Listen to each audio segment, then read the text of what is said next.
I was involved briefly with a married man who believed he had the courage to leave his wife to be with me and to live his truth. This isn't the typical story of a married man promising to leave his wife for a secret lover.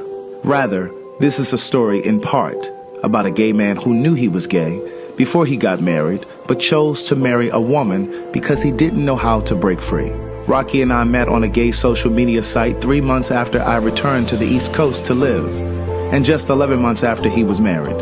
At the time we met, he was living and working in Dubai as a contractor for the government on a military base, while his wife was stationed in Tallahassee, Florida, where they had a home. In one of the first messages he sent me, Rocky shared that he was married, but that he had regrets. He explained that he had come out to his mother and siblings when he was 18 years old. He said that to listen to more of One Thing for Certain, Two Things for Sure, a memoir continued, visit audible.com. Come on out. Come on out. Craig, come the fuck on out. You came through with this goddamn book. Let me tell y'all something. I ain't read no damn book in I don't know how long, but somehow Craig turned a ratchet bitch into a reader, bitch. Damn, my tongue real slippery. Bitch can't even talk, but bitch, I can read. Come on out. Anyway, by the time I got done with this damn book, bitch, I felt like I need to go sit on my back porch and smoke me a long cigarette while wearing a old nasty Caucasian damn witness protection wig, bitch. When I tell you he dropping 10 here, he talk about Tyler Perry, Brandy, bitch. Oh, girl, this book had my coochie on hard, had my coochie lips on blue, had me hot and moist like a KFC biscuit, bitch. Oh, Jesus, girl. By the time I got done, y'all, I felt like a boss, bitch. You made me want to go out and do things with my goddamn life, bitch. He talk about damn heartbreak, everything, girl. Come on out. I was on an emotional roller coaster, Craig. Come on out. Jesus. Good day, thinkers, thought leaders, progressives, and dreamers. I'm Craig the Writer Stewart, and this is So Much to Say YouTube TV. These are my thoughts in my voice on black shit, white shit, gay shit, and everything in between. So Much to Say YouTube TV is the place that you come to learn and grow, because we discuss socially relevant things mixed with a splash of humor. If you know you have tissue paper feelings, this probably isn't the channel for you. But and however, since you're here, I just need for you to do 2 things. Hit the like button, make sure you hit the subscribe button, and turn on that little bell so that you get the notification every single time that I go live or upload something new. I'll see you soon. Bye. Hey girl, hey. Hey boy, hey. Good day, thinkers, thought leaders, progressives, and dreamers. I'm Craig the Writer Stewart, and this is the Facebook and YouTube live versions of So Much to Say. These are my thoughts in my voice on black shit, white shit, gay shit, and everything in between. I'm going to jump right into it. I have a special guest. If you guys have been watching the Gay Like Me Conversations with myself and Derek J over on YouTube, over on the Gay Like Me Conversations YouTube channel, then you will recognize my guest. My guest is Dr. Stacii Jae. She was on our our relationship. Let's talk about love. Let's talk about relationship show that Derek J and I did. Speaking of Gay Like Me Conversations, the very next episode is going to drop next week, Monday. So this coming Monday, we're going to have a brand new episode that's only on the Gay Like Me Conversation YouTube channel. Without further ado, let me bring my girl, Dr. Stacii Jae, on. Hello, everyone. Hello, Dr. Stacii Jae here. Nice to be meeting you all tonight. How are you, Craig? Listen, I want you guys to be sure to follow Dr. Stacii Jae, her Instagram and her YouTube channel information. They're both listed down in the caption of this video. But Stacii, how are you? I am amazing. I just finished my show, which is every Wednesday on YouTube at 8 o'clock. My Stacii Jae Johnson YouTube page. And I just skedaddled over here because I was like, oh, you're not off work, honey. You about to go have some fun with Craig the Writer Stewart, honey. And I was like, okay, let me give me a piece of chip because I'm hungry. Okay, and then go over here. So I did this really quick. I'm so ghetto. Well, listen, I'm not snacking right now because I just finished eating. A friend of mine, she's now become a friend of mine, Chef Jack just left. So she fricasseed and made some stuff for us. So I'm full. I had 2 margaritas. Listen, she did a little oxtail with some rice. Now, I don't eat meat though. But she Hold did it on. for my She did a mom. little oxtail. Did you just say oxtail is my favorite? She She did a did little. oxtail and rice. She did collard greens with meat in it. And then she did vegan collard greens. She also did some salmon, some dill salmon for me. And she did some smoked mac and cheese. She did it with Gouda cheese. Now listen, I usually stay away from the dairy, but I went on and ate some of that tonight because it was looking good and it was What tasty. was So I the did. occasion? She just came over and did a little something for us. You keep saying a little something. That sounds like a whole feast. Right. Wow. But enough about that. You guys, I need you to do me a favor. Please hit the like button on this video. Please do it right now. Please hit the subscribe button on my channel as well as Dr. Stacii Jae's YouTube channel. And please hit the share button because we want as many people in here to hear this conversation as possible. So part of the reason, Stacii and I, we've been trying to do something together since we filmed for Gay Like Me Conversation. We wanted to do something together because those of you that have been watching me for a while know that I personally believe that there are a lot of commonalities, there are a lot of similarities in the way that gay men and straight women approach dating. Because I believe the common denominator for both of us is we date and we love men. Yeah. And if you really want to further delineate it, we date and love Black men. Yes. And so, I believe that a lot of the experiences that we have are very much so similar, right? We have similar heartaches, similar frustrations, and similar disappointments, similar scenarios in our dating experiences. It's just the cast of characters that change, right? And so Stacii and I, we talk offline and we talk about different things. Yes, and last night, let me tell y'all, we was about to spoil the whole show because me and Craig was on the phone having a whole conversation. And then my mom was like, wait a minute, we should shut up. We should let the people in on all of this amazing information that we are passing amongst each other.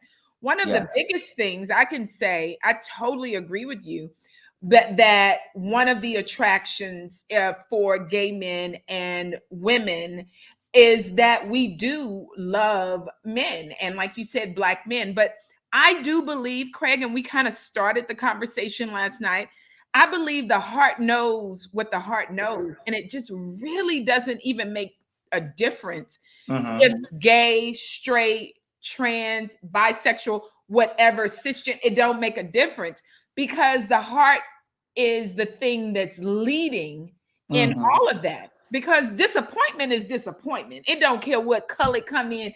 It don't come with a lie is a lie. You had a baby with my best friend is that. It's the heart that is the thing that I think that connects us more than anything.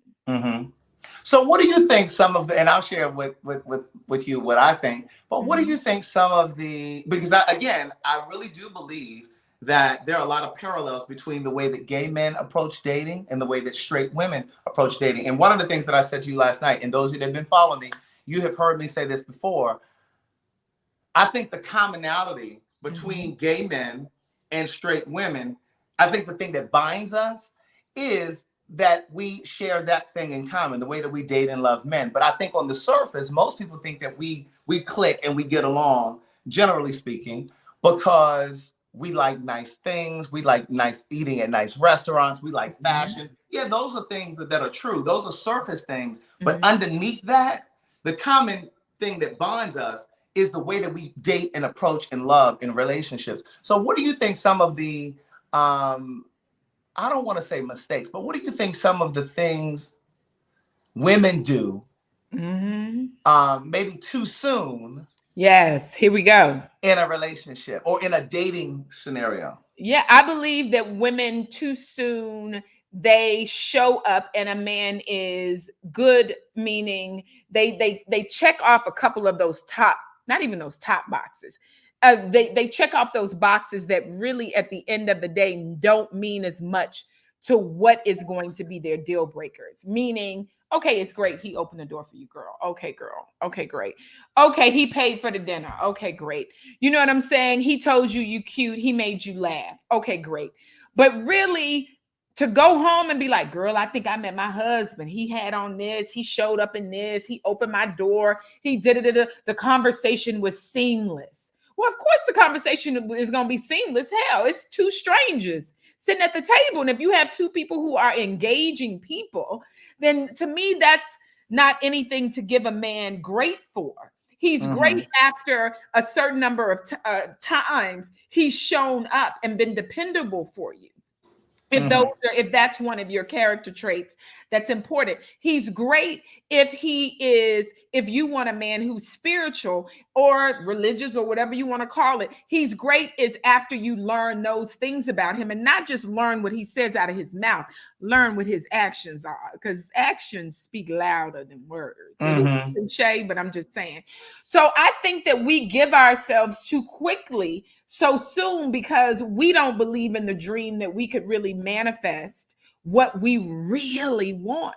And I believe we can. I'm one of those manifestation coaches. I believe you can have whatever you want. The thing about it is you can't just write it down. You got to believe it. A lot of times people go, well, I ain't get what I want. That's because you didn't believe it. Because when you connect thoughts with feelings and then you produce, then that is what the three-dimensional reality, which is what it is when you open your eyes, gives you back. Your feelings and your thoughts is what manifests for you. That's why it's so key to tell yourself a different story. And I believe that women, we don't tell ourselves a different story of what we can attract, basically. And the way that I language it is very similar to language it. Language it, Craig. Language it. Your thoughts create your destiny. You have to see it. You have to see it first. You have to see it, and if you can see it, you can have it. Because you got to feel it too, though. Huh? You got to feel it. Thoughts. You have to feel it. Yeah, you got to feel it. You got to vibrate in that thing. You got to be like, yeah. Right. Because I believe that, life would be unfair if God allowed us to see a vision, but wouldn't allow us to really touch it and have it. I'm just going to throw this at you. Know what I'm saying? And that's not just with relationships. That's also with your dreams, like going back to school or starting a business or whatever it is that you feel like you can't touch, like you may not be able to touch it right now. But just to add to what you were saying in terms of women and how they approach dating, I think oftentimes, and again, this is not just true of women. I think it's true of a lot of gay men as well. We approach dating with what our friends, with our family members are going to think. We take all of that with us into the dating scenario. Explain that. Break that down, Craig. We're grading the person that we're dating based on our friends' standards, our family standards. Well, what's my mama gonna think? What's my daddy gonna think about him? Or, my girlfriends are gonna think, or he ain't really, because he doesn't make six figures or he doesn't have a college degree. Like, we carry all of that information with us, and we allow that to keep us from opportunity, from love.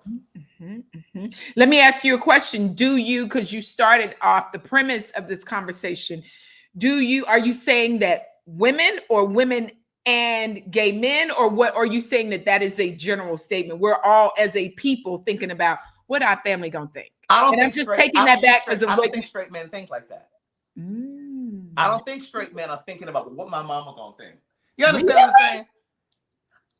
Not to the degree that gay men and women are, straight women. Because here's the thing, and I'm gonna tell you this from experience. I have a really good friend. She has a beautiful soul. She's a beautiful heart, but she has been broken by so many relationships. She's been damaged by so many relationships. And one of the things that I have observed her doing is trying to cling to the man's mama, the man's sisters, because a lot of women think that if I get close to his mama and if I get close to his sisters, then I'm in the circle. And for some reason, women think that the mama and the sister can change that man's mind about her. Ooh, no, but I don't think that can happen. But now here's what can happen. If a man brings a woman home that his mama and his sister don't like, he can convince them, oh, you're going to accept her because this is who I'm with. Absolutely. But honestly, it can't happen in the reverse. But I want to take it a step further. Women and men, I don't believe, and when we talk about, when I say men, and I want to make sure I'm speaking to women and gay men, since the conversation is about both tonight.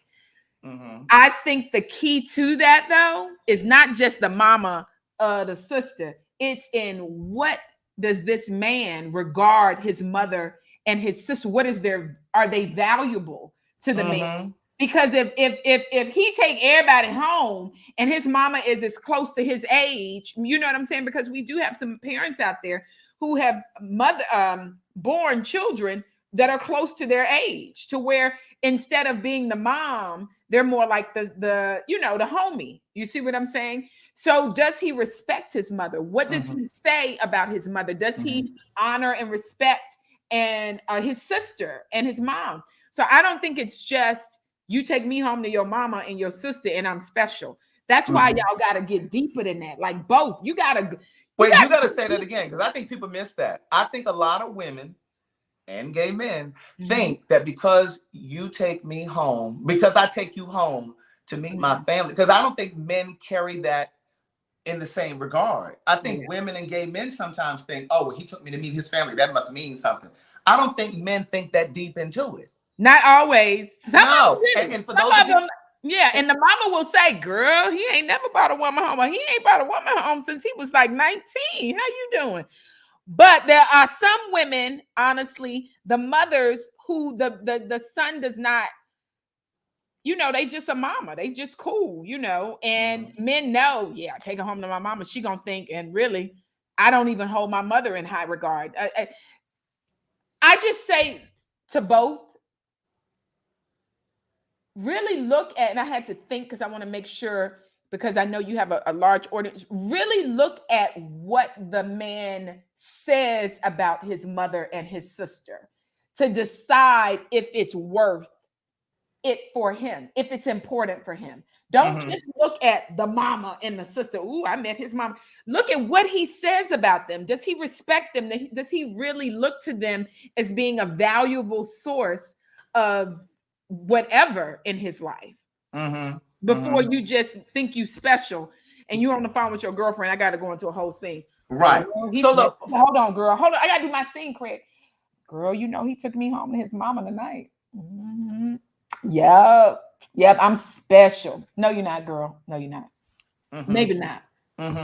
Okay. And and for the people that are saying, well, Craig, that's not true. Think outside of the box now. I'm not saying that there aren't men who don't date with their friends and frat brothers in mind. I'm saying to you, generally speaking, men don't give a damn what their friends think. Yeah. Men don't really give a damn what their parents are going to think about the woman they bring home.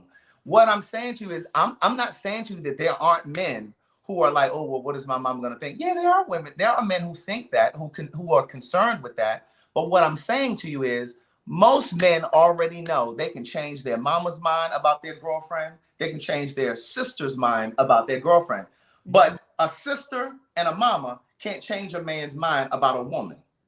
Yeah. Because a lot of women will think, and if the mother and the sister does, it's not going to last anyway. It's not. Yeah. It's not. So, and then, one of the other things, going back to my friend that I was just telling you about, one of the things that I think she did wrong, if you will, is she did too much too soon. Woo! She did too much too soon. I think a lot of women want to prove to men that they are a ride or die kind of chick.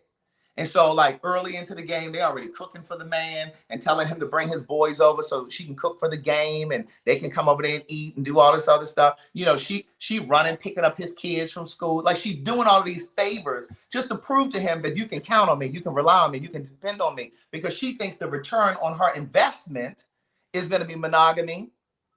She thinks that it's going to be longevity. And it's not necessarily the case. What I'm saying to you, and what I've always said to my ladies and to my gay men, a motherfucker needs to earn you. You don't need to be cooking for nobody straight out the gate, making breakfast and doing all this other stuff. No, you haven't earned that yet. Eggs and bacon. All right, so let me say this. I do have to say this. And your terminology is the same as mine, but the meaning behind yours is the same. But I'm going to take it back to it is in your feminine energy, ladies. And in that feminine energy, what I believe Craig is saying is that deserving part is that a man needs to deserve that part of you. And this is how a man deserves you, right? Yes. if you are living a high vibration life, being the love you want to attract, captivating, endearing, and delightful woman, this is all what I teach, right? If you are living that life, right, and you meet this man and he wants to spend time with you and all that, right? And he's not pursuing or calling you, right? And you are the one who is always reaching out, right? And connecting. Give that man time to call you. Okay, give that man has to, let me tell y'all a secret. Lean in a little bit, because I had a little tequila too. That man has to be like, wait, hold on, where's she at? Oh shit, I need to call her, because there's something about the energy of her that makes me feel inspired when I'm with her. There's something about how she is, the beingness of her, how she makes me laugh, how we talk. I need to reach out to this woman. Now, what y'all do too much of, let me call him and fill in the gaps, because I got to let him know that I'm thinking about him. Hold on. I don't want too much time to go between the last time. Exactly, because he got to know. This man has to discover for himself that the energy of you is outside of him, and he got to go search for it. The thing about y'all is y'all give it too easy.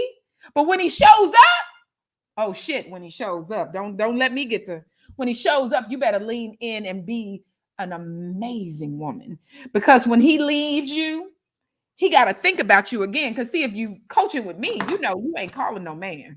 We don't do that, because this man needs to think about me and discover for himself. And in the discovery ain't me, let me call him. Hey, good morning. You know what? How did your day go? Oh, how are you feeling? You need me to bring you some chicken noodle soup? You taking him lunch to work? Yeah, oh gosh, I need to tell you that I'm thinking about you. No, and a lot of people would disagree with me, Craig. A lot of people, why don't you call him? No, let me tell you, he has to discover. That is it, the key. He might even say, I don't hear from you. You don't call me. That man ain't trying to get you to call him. He's just telling you that he doesn't know where he fits yet. Then what you need to do is... Let me tell you something, Doc. Okay. Let me tell you something, Doc. Come on, Craig, because once I get to talking, I be talking, child. Let me tell you what I told my people just probably about a month ago. Yeah. I said to my people just a month ago, I said, I'm not telling you to play a game, but you got to know how to play the game. You don't play games, but you need to know how to play the game. Yes. And what I was explaining to them was, all too often, you're reaching out, you're texting, you're calling, you're trying to plan the dates, you're doing all of the work. And you haven't given him a chance to even decide if he likes you, because you're so afraid that if you don't step in, if you don't intercede, if you don't call him, you understand what I'm saying? If you don't call him, that he's going to forget about you, or some other girl's going to come in and swoop him up. But you got to know your name. I say all the time, when you know your name, when you do all that, you don't do all that manipulating. You don't do all that calculating. You don't do all that driving by his house. You don't do all that sending these text messages, you don't do all of that. You don't have to do all that. A man is supposed to earn you. And for my gay men, it's slightly nuanced, because we can't follow the same rules with our heterosexual sisters. It's slightly different. So tell me what it is doing. So for gay men, yes, you can call, you can put the initiative forward, but you also give him the latitude, give him the space to do the same thing. Don't be the one making all of the dates, planning all of the dates. Yes. You understand what I'm saying? Like, give them a chance to text you. But I think sometimes it's still that receiving end for gay men. It's still, because it's still what you just said. It's still kind of similar, because he still has to miss you. He has to discover for himself that there is a missing, a void in his life, whether gay or straight, right? Men, straight, gay men or straight women, right? He has to discover something is missing in his life when you're not here. And the calling and all this. Now, the thing about it is, I'm not saying don't call at all. I'm saying you're not. Let me check in to see, okay, because I got to let him know that he no, because and let me tell y'all, if y'all put that off, it's going to put you further at the end, because he has to. He knows you're there. He knows you're there. Yes. He knows you're there. What I said to them the other week too was, and sometimes you don't have to be so available. Don't answer the phone every single time. Again, you're not playing games. You just need to know how to play the game. You don't always have to be so available. Every time he texts you, you ain't got to text right back. You have a life. You had a life before you met him. So but this is the thing. All women ain't got lives. They got work. Well, that's the illusion you need to give him if you don't. No. But I don't want to skip the part, Craig. I don't even want them to fake the funk. I want you to get a motherfucking life. Excuse me. You need a life. You absolutely need a life. Get something that you're passionate about. Get something that, even if it's riding a bicycle, I don't care. Get something if you want to learn how to swim. The bottom line is you just don't need to be available every single time he texts and call you. My point is, if you're out with your girlfriends or if you're having dinner with family or whatever, if he calling your phone, don't pick up that phone right in the middle of your dates with your friends. Right. Now, if he's your man, that's a completely different thing. But if you're in the dating phase, you don't have to text him right away. And if it means text him tomorrow, then text his ass tomorrow. But see, sometimes we make ourselves too available. And when you're so available, a man doesn't necessarily feel a sense of urgency because he's just like, well, I ain't got to call her right now because I know every time I call her, she's gonna pick up. And the other thing is, let me say this, and then I want you to jump back in. What I have learned is I don't have to sell the idea of myself to anyone. I don't have to campaign for you to see my work, to see my value. But see, sometimes we try to campaign, we try to sell the idea of ourselves. Again, going back to what I was saying earlier, we trying to show this man that we know how to cook, that we ride or die, that, we can pick up the tab sometimes, ladies. Like, you don't have to do any of that stuff in the beginning. No. Let him earn you. But sometimes this is the thing, though, Craig, but sometimes they do. Women, gay men, they do have to do that. You know why? Because they do not understand their worth. They do. That's why they do have to do it. Because they do not, because me, we're not doing that. It's not even a thought. It's not even a thought. It's not even in my stratosphere. Now, let me say this. It used to be, just being totally transparent. But see, when you know your name, once you know your name, say my name. Now, girl, I don't know what key that was. Shut up. I don't know what key that was. C? Is that a key? I don't even know if that's a key, but C? Is that... but you know what, Stacey? It's like, and again, it's slightly nuanced for gay men. It is an exchange. Sometimes you may, because there's no male, there's no female. I mean, there's just two males, right? So sometimes you may pick up the tab. But my rule of thumb for gay men, if a man invites you out to dinner, then his ass need to pay. Don't you ask me to go Dutch. If I ask you to go out, then I'm assuming that I'm gonna go ahead and pick up the tab, right? So it is slightly different in that regard. But I think sometimes early on, gay men, he could invite you and be like, hey, you want to go to the movies today? And here you are trying to pick up the tab already. Like, if he invited you, let that man pay. Yeah. And I have to say, though, when you've been with a man, and this is heterosexual women, if you've been out with him enough times and he's planned and he's done all these things over a certain amount of time, and he is in alignment with your character traits, y'all don't know nothing about that. We can't make this a character trait show. But follow me on Instagram. You'll understand what character traits are. And he is in alignment with your character traits habitually. Then there is nothing wrong with you leaning in at the right time. Lord, please don't do it before. And saying, you know what? I got this one. No problem. Because that is what I teach, being the love that you want to attract. That is down the line. That is after he has shown up as your character traits. There has been enough time that you know the character of this man that you lean into that. I'm not saying you showing up, ladies, doing that shit in the beginning. No. And let me tell you something. Let me ask you this, Craig. Do gay men know this too?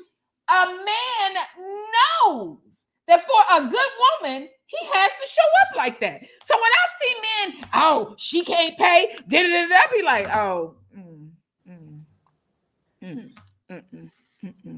because a good man knows I need to show this woman that I'm a protector. That a good man knows that I need to show this woman that she's secure with me. If he ain't trying to show you that, that means that he doesn't even hold you in a regard or let me say this, he don't even value the same shit that you value. What do you think, Craig? Is it the same thing for gay men?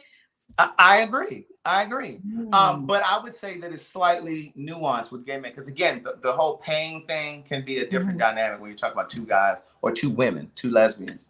I think in our world, it's more of, if I invited you, then I'm gonna go ahead and take care of the tab. Got right? it. But I think with gay men, it's more about the effort, because my mantra has been for some time, and this is before I even met Carlton.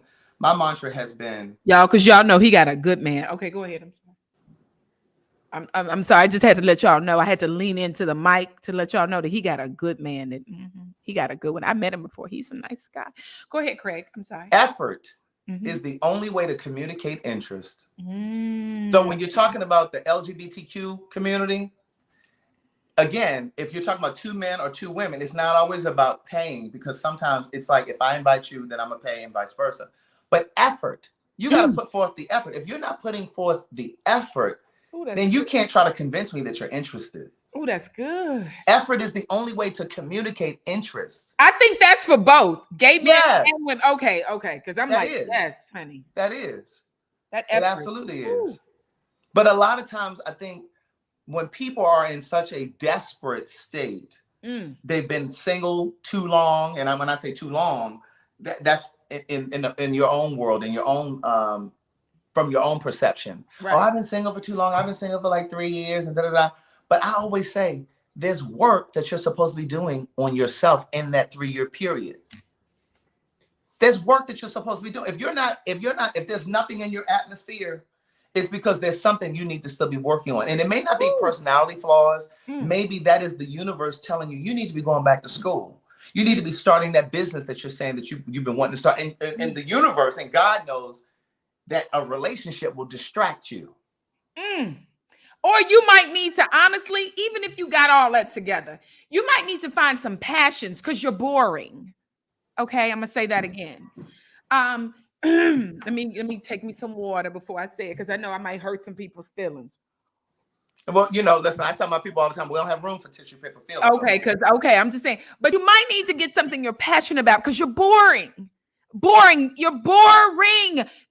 Fall asleep on your ass because you're boring. Go get something that you like doing. Go get something that you think about doing. Go get something. I don't care if you change 5 times, but get something. You're boring. You want a man to show up and show you adventure, and you ain't even showed your own damn self adventure because you're boring. You go to work, you come home, and you do them damn kids. Praise God for the kids. Hallelujah for them. They are our future.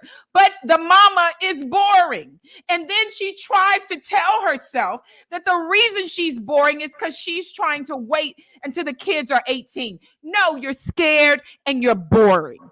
Go get a freaking life and stop waiting on somebody to come in with a white horse, okay, and save you. And expecting him or her to show up the way that you expect them to show up, packaged. Yes. It never shows up the way that you expect. You ain't even packaged. Shit. Right. There may be an age difference. He may not have that degree that you want. He may have children, and you thinking to yourself, well, I don't want no man that has kids. He may have children. Yep. He may have been married before, but I was saying to them earlier today, I did a live earlier today. It was impromptu. I didn't even realize I was going to do one, but I watched the show Love is Blind, and there's a couple. This new season or the new season. Yes. And so there's a couple in it, Ayanna and Jared. Yes. So remember, Ayanna wasn't his first choice. She wasn't. But I was saying to them earlier today, if that was some of you, you wouldn't have been able to get past the fact that you weren't his first choice. But what I'm saying is, when I look at them, I'm like, they were perfect for each other. And sometimes there are little obstacles that will challenge you to see if you really want love. Do you really want relationship? Because sometimes we show up to these relationships and we have all of this baggage, and we all have baggage, right? But I believe that we need to show up to our relationships as whole as possible, as whole as possible. But sometimes we show up to them and then our walls come up. Mm-hmm. And instead of checking ourselves, we retreat. Well, I ain't got to put up with this. I ain't got to deal with this. You know, you don't want to work through anything. You don't want to work through anything. Growth is painful, but you got to grow anyway. And the challenge is, and I talked about this earlier on the live, the challenge is you have to determine if the pain that you're experiencing is growth pain, or if it's the pain that you need to run away from because it's dysfunctional. That part. Is this a growth pain or is this a dysfunctional pain? You know what I think too? Oh, that's a word. You know what I think too, Craig, though? I think that we move so fast that we don't know who to work through something with and who to throw the fuck back in. Oh shit, let me throw that shit back in. Yes. We don't know who, our picker is off. You know what I'm saying? So we don't know who to like weather the storm with.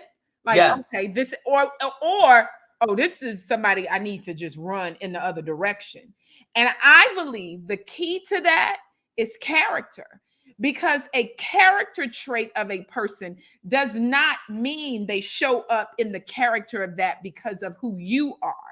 They show up in the character of that. It's because of who they are, regardless of who you are. And I think that a lot of times, and this is Coach Stacii coming out, a lot of times people are not dating enough to learn a person's character.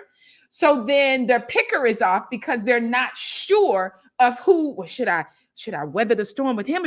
Well, no, what has this gentleman shown up and showed you because of who he is? Because a person who is a liar, not a person who tells a lie, a person who is a liar is consistently, habitually making shit up, right?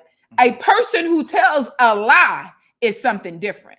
And we are weighing the person who is a liar and a person who, because of whatever has happened behind them, whether fear of losing you, fear of whatever, we're judging them. So then we're throwing that back in. That might be some shit that we might needed to work through, because I might have needed to show up in his life or her life to wow him to really get that. And because he's not a liar, he just lied. You see what I'm saying? Yeah. And that kind of speaks to what I was saying also about so many people, men and women, gay, straight, bisexual, whatever, they're so used to trauma that they're waiting for the shoe to fall. Like they're waiting for the person to disappoint them. They're waiting for the person to let them down.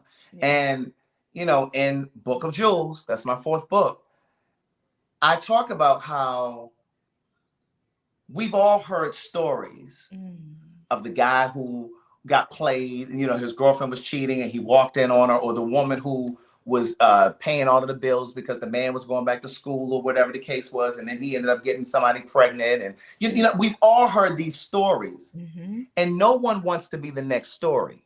And so when we enter these relationships or these dating experiences, we're taking these quick breaths. We don't want to just breathe it all in. It's like, are you taking quick breaths through life, or are you really inhaling and enjoying the experience?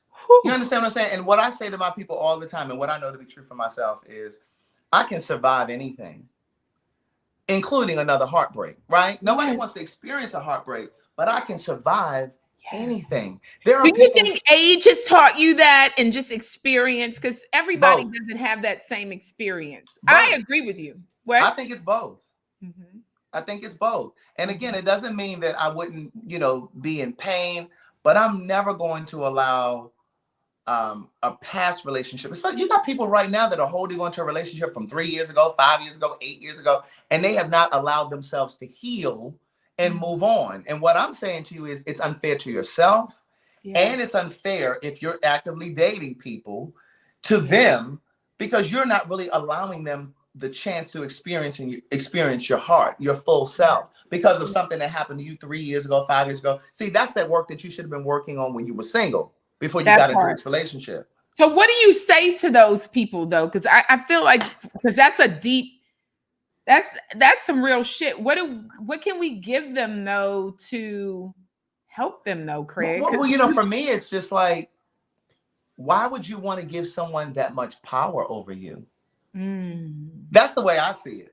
It's just like, can't no bitch that came in my past, no motherfucker, have that much power over me that I'm so crippled that I can't move on to experience something else. Because the thing is, what you should do is take those lessons and that pain, turn that pain into purpose.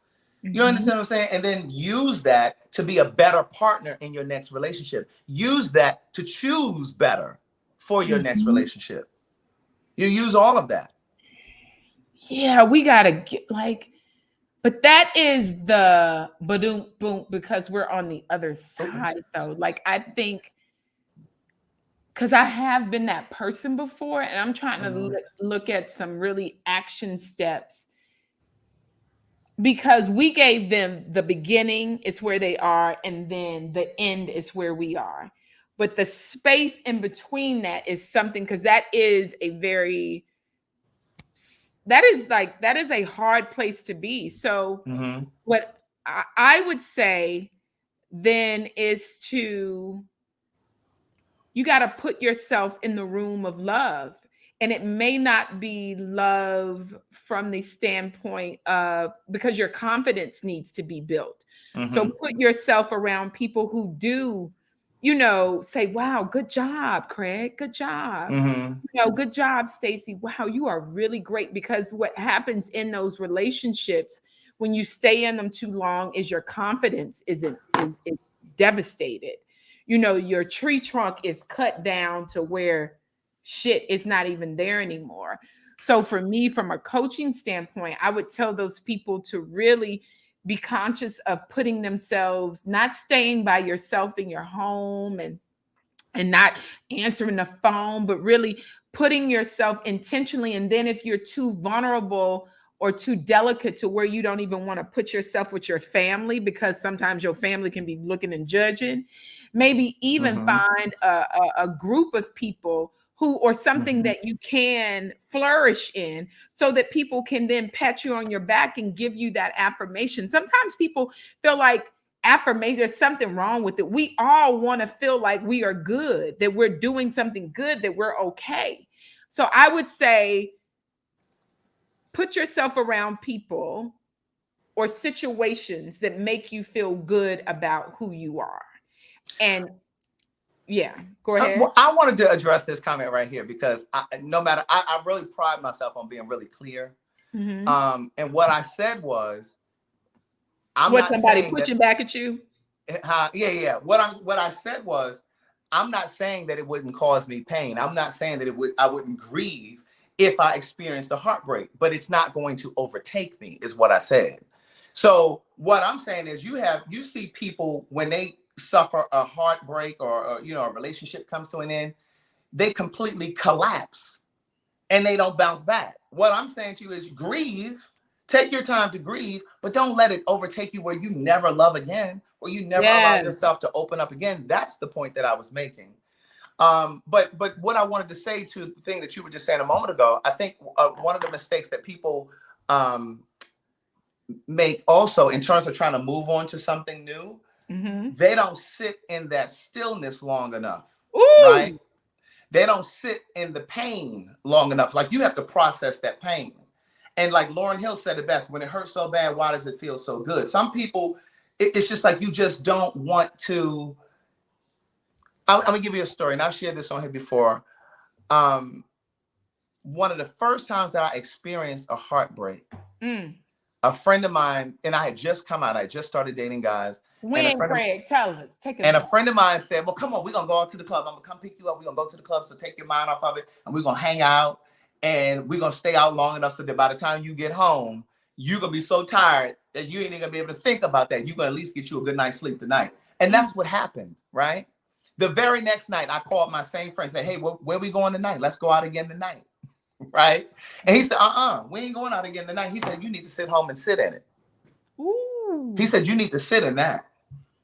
Ooh. And what I'm saying to you is, a lot of times we do everything we can to avoid the pain of processing the pain from that lost relationship. We date other people sooner than we're ready. And then you didn't messed up this person's mind because you really weren't ready, or you end up getting more hurt because You tried to move on too quickly, right? And you didn't open up your heart completely because you're already vulnerable and you're raw. And so then you try to get into something too soon and you get your feelings hurt because you're moving too fast because you're trying to recreate what you just came out of, right? But what I'm saying is, it's almost like you have to take the time to cleanse those toxins from that last relationship. And I just think that when you don't take the time to cleanse yourself completely, you end up choosing the same kind of scenario, the same kind of person, the same kind of relationship.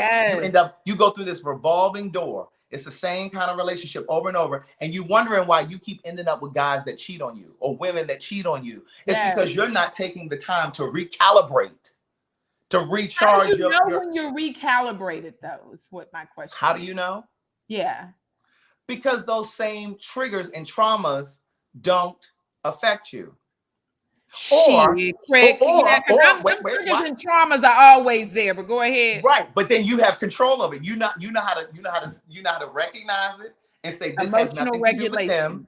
This has nothing to do with them, and this has everything to do with me. You recognize it. When you've taken the time to heal, I'm not saying that the traumas won't come, but when they show up, you can talk yourself off the ledge. Self-awareness and emotional regulation is key. Yes, and you don't make it about the other person. You don't create arguments, and you know what I'm saying? Like you don't do all of that. I didn't say that baby, you're not listening. I'm not saying that you can stop people from cheating on you. What I'm saying is you can learn to choose better. These things down here are live. You know, this is my first time on the show, so yeah. Oh Lord, these are the things that they're saying now. What I'm saying, I'm not saying you can stop a person from cheating on you. What I'm saying is you can learn to choose better so that you don't continue to gravitate to cheaters. And then let me say this.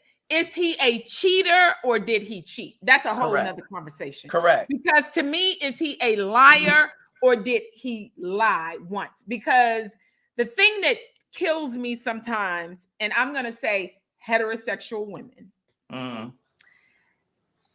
because I can't speak on gay men, is that when a person tells a lie, you act like you ain't never lied. Because no one lies to you more than you lie to yourself. Amen. Okay. When a person cheats, maybe because you never cheated in a relationship thing, but you cheat on yourself every time you lie to yourself and you tell you're gonna do something different and you cheat and you do something else, then thus makes you a motherfucking cheater. I'm just saying. So you possibly are attracting this energy so that you can understand who you are. And the disconnect, ladies, because I've been a lady for 51 years, the disconnect is as long as you lie to yourself and judge the person who maybe just cheated that one time, is the more that you are a hypocrite. Because you want someone else to stop being something to you that you are the motherfucker that's cheating to yourself every day. You tell yourself, I ain't gonna do this, I ain't gonna do that, I ain't gonna do this, and you cheat on yourself, but you don't even look at that as you're a cheater. Exactly. I'm just saying. Exactly. I'm just saying. Somebody said, come on, doctor. Right. Somebody said 51. Where I didn't know that's what that was. So now I can look at it. Yeah, these are the live comments. Yeah. But here's the thing, and I know you got to go. But here's the other thing too, Stacii. Because again, we're not just talking about cheating. We're not just talking about gravitating to cheating energy. We're talking about people who gravitate to mental abusers, physical abusers, men who take your credit and fuck it up. That's you know what I'm saying? Because you keep leading with money and people keep taking advantage of you. But when the truth is you're allowing people to take advantage of you, you're gravitating to that. So that's what we're talking about. We're talking about energy. Yeah. The energy that you put out, it always comes back to you. Yes. Be the love you want to attract. Yeah. Say that again. Be the love you want to attract. And that is even that beingness is the energy that you are being with yourself. That's the thing that we forget. We want to point the finger out, but we don't realize we lying to ourselves every day. We cheating on ourselves. We bullshitting ourselves. We bullshitting ourselves every day, lying.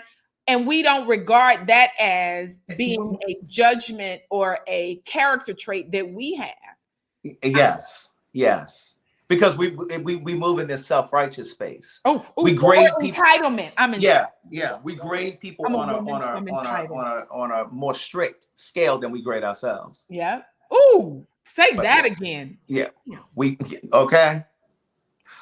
grade other people on a stricter scale than we grade ourselves. Damn. And we judge them, we grade them, and we throw them out. When really they are a reflection of who we are to ourselves. Right in that moment, right in that time. Because there are people that I attracted years ago that I would never attract now because I'm in a different mind space. I understand why I attracted certain people at certain points in my lives, in my life. Yeah. But like when your energy shifts, your energy changes, you don't even attract the kind of man that's going to try to take advantage of you. He ain't going to try you because your energy is just different. You're not going to attract the kind of woman that's going to come in and try to manipulate you because your energy, your chi is different. The energy that you put into the world. Yes. Be a good person. Be a good person in the world. And the biggest thing, and then I do have to go because I ain't ate since 7 o'clock because I can't eat before I do any of these shows. The biggest thing that I want to leave every human being on this platform tonight is be a good person to yourself first and realize that the energy, Craig said it, the energy that you are attracting is a reflection of the work you need to do on yourself. And sometimes that is a hard pill to swallow and much easier to just judge them and not understand that the energy that they are is to get the lesson. When you get the lesson, you can move on. You can move on. Thank you so much. I know you have to go. Tell the people where to find you. Yes, find me. I am Dr. Stacii Jae Johnson on Instagram at Just Date Girl. Of course, if you want to join my inner circle, it's justdategirl.org. I do have male and female clients. I can say that I have mostly female, but I do have one male client, honestly, who has been with me for 5 years and swears by me. And I can tell you that he's married, got kids, everything, child. And I'm still his coach because a lot of times men don't look to coach with me, but I'm a good ear and the systems work regardless. And the thing about the systems that I've been taught is that I'm fair and I'm so anyway, thank you, Craig. I gotta go get me some food. Thank you so much. But look, please subscribe to Stacii's YouTube channel. What's your YouTube channel? Oh, yes. Thank you so much. See, you keep me on point. My YouTube channel is Stacii, Stacii Jae Johnson. I do my show every Wednesday called Love Rants, where I coach women live, empowering them with the tools to attract and keep healthy romantic love. I truly believe that we can all, male, female, doesn't matter, manifest the greatest love story you could have ever imagined. It starts with the story that you tell yourself and the story that you believe. Absolutely. All right. Listen, you guys have an amazing night. Thank you for being here. As always, Keon and I will be live tomorrow. I'm going to go over to his Shangri-La. I mentioned earlier on the live, as well as on the Patreon that I dropped for you guys earlier today, that Elliot and I are doing some giveaways, some really big giveaways. We're giving away tablets. We're giving away Amazon Echo Dots and a whole bunch of other great things. But it's tied to your purchase of Goalie Gummies. If you have not purchased Goalie Gummies, please go over to goalie.com and then use my promo code, Craig the Writer Stewart. Once you make your purchase, snapshot it, screenshot it, and email it to me over at bookthewriter@gmail.com. And what we're going to do is we're going to see who purchases the most, and then we're going to give away tablets and a whole bunch of other things. All right? So don't forget, and I will see you guys tomorrow, right? Have an amazing night. Brush your teeth, floss your tongue, brush your tongue. Because if you haven't brushed your tongue, then you really haven't brushed your teeth. Amen. And that might be part of the reason why you ain't dating. Bye. Bye, y'all. Bye.